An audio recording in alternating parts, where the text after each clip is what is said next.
Welcome to Born to Praise TV channel. We are created to praise and worship God.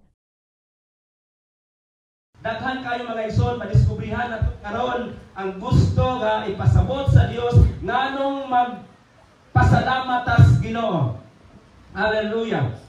Gratitude ingon diri, pagpasalamat kamo bisag unsay mudangat kaninyo.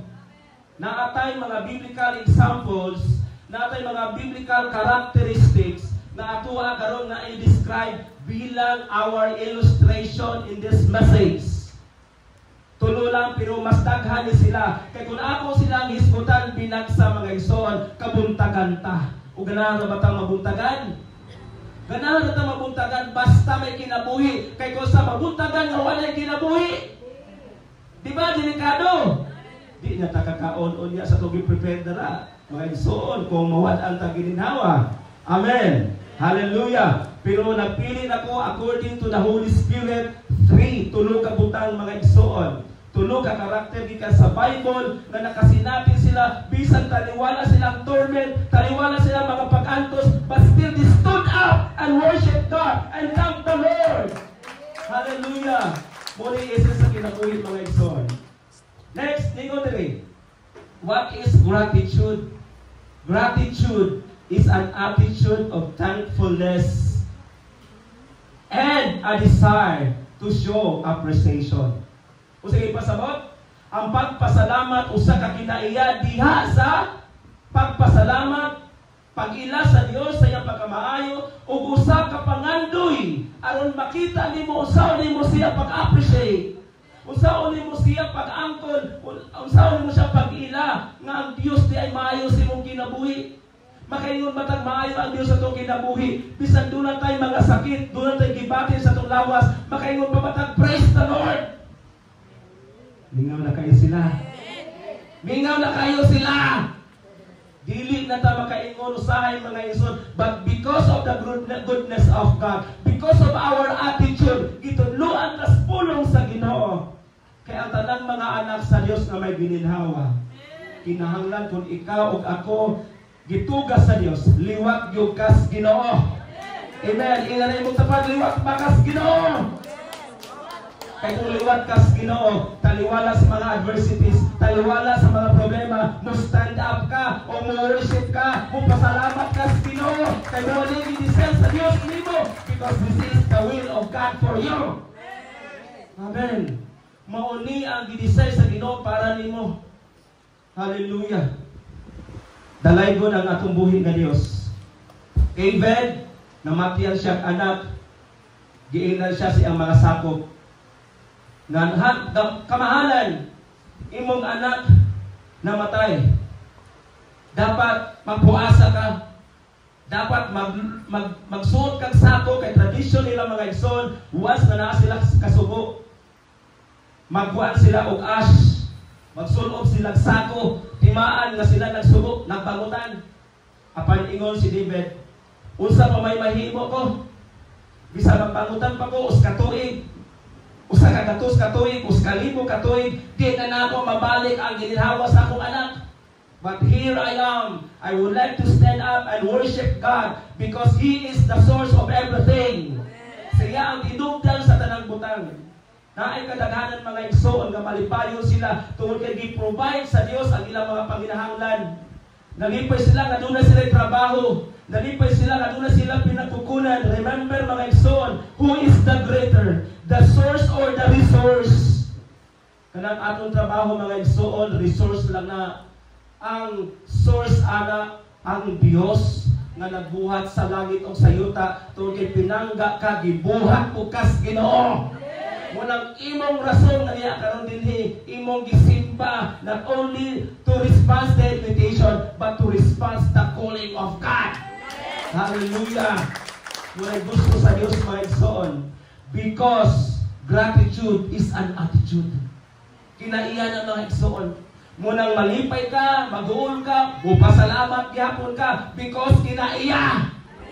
Pero kung watay kinaiya mga igsoon, ang atong kinaiya, it is important to be happy that I would love and I would love to thank the Lord. It is not. Dili na kung naa ka, kung anak ta sa Dios mga igsoon, gitudloan ta. Ingon ang scripture sa 1 Thessalonians chapter 5:16, pag malipayon ka mo, bisan unsay mo dala sa imong kinabuhi. Attitude. Ina nimo tapat, gratitude is an attitude. Kinaiya, mo pasalamat bisan na ay problema. Mo pasalamat bisan na ay dako kayong problema.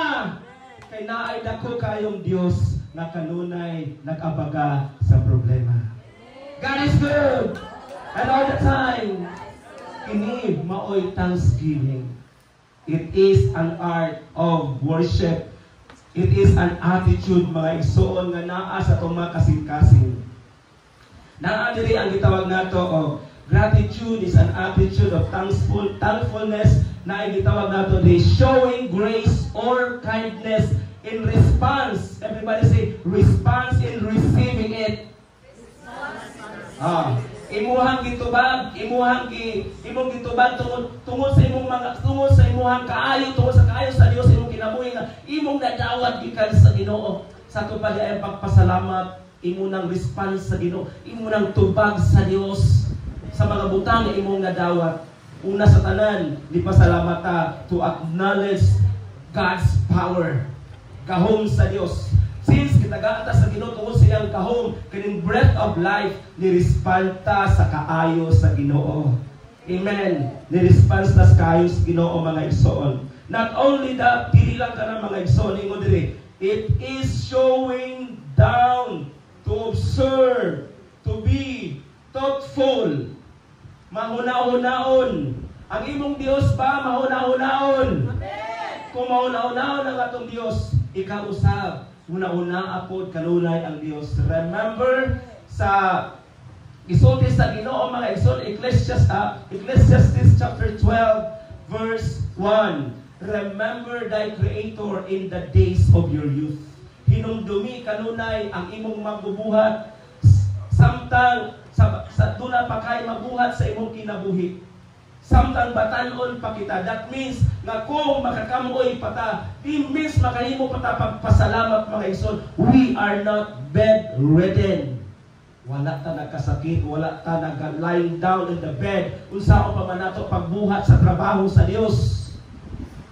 Naigi palagingon mga igsoon nga ang pagmahay na agyon sa kaulahian. Samtang napatay kusog gi-remind ta sa Ginoo, pagpasalamat sa Dios. Because pagpasalamat, it is an attitude, mga igsoon. It is showing down to observe, to be truthful, and to be express of our thanksgiving. Munang atong daong dapat mo jive, mga igsoon, sa ato ang event. Amen.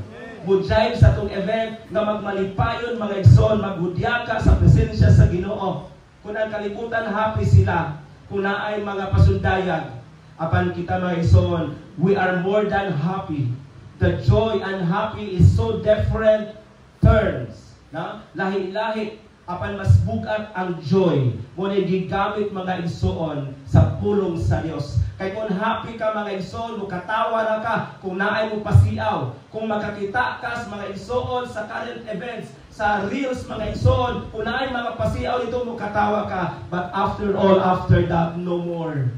Pero kung naa kay joy gikan sa Dios, bisan wa kay talan-awon, mingon nga mo pahiyom ka sa imong kaugalingon, bunang ayaw pud og pahiyom, ayaw katawa kung ikaw ra usa. Kay kung makit-an ka, basi ko niya, uy, balo-balo mo tanawa ra po na born again, nagkatawa siya ra usa. O murag na ay gamay. Muna balantayan ko na mga igsoon kaayo. Kay usahay tungod sa ato ang sa atong pagka-joyful mga igsoon, masalaan pud ta. Masalaan pud ta mo na mingon ako ba na po ni mga praise the Lord. Na po ni mga hallelujah. Why? Because that is an expression that the Lord is being good to you and for me. Mo ni mga igsoon, it is not just an expression, but it is life.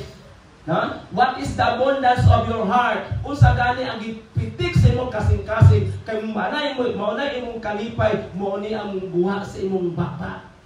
Karon kung dunay mga bitterness sa imong sulod sa imong kasing-kasing, Mulang uban, mugawas sa ilang mga ngabil, kaning YAWA, kaning PISDI, kaning YWING, parintira na sila mga igsoon. Bisag dili bold mga igsoon ang YAWA, ang YAWANG, parintira yun na sila. O kay parente, parihas o espiritu nila. Parihas o espiritu. Pero kung naa nato ang espiritu sa Dios, kung naa gani nato ang espiritu sa Dios mga igsoon, ang atong bukang bibig pagpasalamat sa Ginoo. Ito palakpakan si Lord mga igsoon. Lord kay sa tanang butang, maayo ang Ginoo sa atong kinabuhi. Muna'y rason ngano atong gi-celebrate ang Dios sa atong kinabuhi nga nagtudlo ka nato. Let us always be joyful. Let us always rejoice.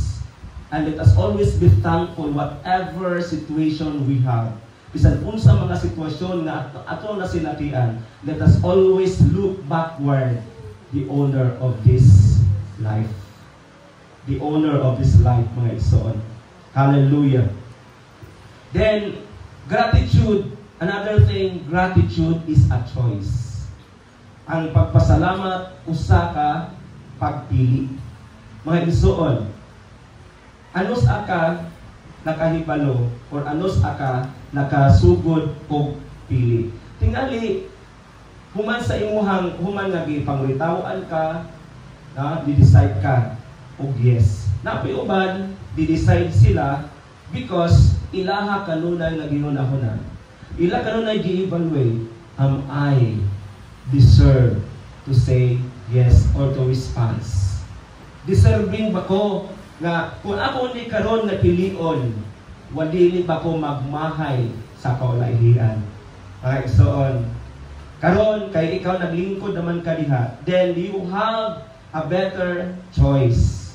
Doon na kay nagpili. Kung sa example ni siya mga igsoon, multiple choice. Diba? Upat ang imong pilian. Na usahay mga igsoon ang atong gipili, nag-expect tas nung kaugalingon na atong gipiliin, sakto na. Pero, pag abot di ay at the end, na ay mga consequence. Na ay mga consequence na naitabo nga dili di ay sakto or sayop di ay akong pagpili.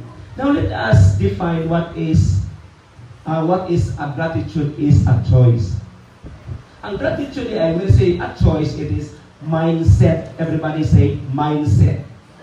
Oh, it is a mindset and a mentality that is fueled by our perspective. Grabe sa fueled, no? Kabante mo sa Bible kung iskutan ang fueled, mao ni siya mga igsoon kung sa gasolina, kung sa sasakyanan pa ni siya, kung wa siya fuel mo andar ba? Budalagan ba? Dili. Kung ikaw mga igsoon gigutom, wa kay energy, makahimo ba kag trabaho? Dili. Ingon pud ana mga igsoon sa Dios. Kung dili ta i-fueled sa Dios, pinaagi sa malaang Thanks for watching. Please don't forget to subscribe our channel.